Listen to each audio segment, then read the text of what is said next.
Άκου να φέρουμε νέγρους στην Ελλάδα και να τους πάμε να δουλεύουν. Και πώς δεν θα τους φέρεις τους νέγρους στην Ελλάδα? Γιατί ότι να δεν είναι το μεταφορικό μέσο, να τους πεις στην άκρη, να τους πεις.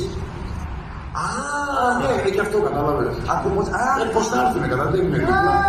Ναι. Πώς θα τους πεις στην άκρη. Ακριβώς. Να τους πεις.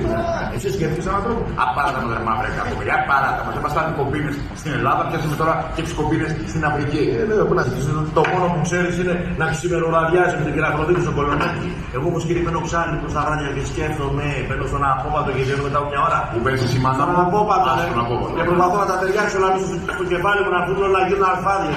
Σε αυτές τις δουλειές εμπορικές τώρα, άμα δεν έρθουν όλα να γίνουν αλφάδια, πάμε πάλι δουλειά. Τεινάτε τον αέρα. Αυτό φοβάμαι κι εγώ.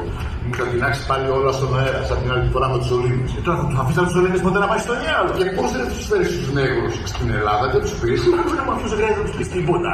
Το καράβι θα αναπλώσουμε, θα το παρκάρουμε στη διάβρα, θα ανοίξουμε τις πουγαπόρτες και θα βγουν μέσα. Πώς θα βγουν μέσα? Κοπαδιαστά. Θα βάλουμε και λίγο αρνάκι στη στούβλα έτσι να σάγγιστε να ψήφιμα. Θα σας πω ότι περάστε να φάτε να τελικώσετε. Θα μπουν αυτοί ωραία και καλά, θα κάνουν τα άτσα και θα τους πούμε έτσι σκέφτεται στην Ελλάδα. Πρωί, μεσημέρι, βράδυ, αρνάκι στη στούβλα θα τρώτε.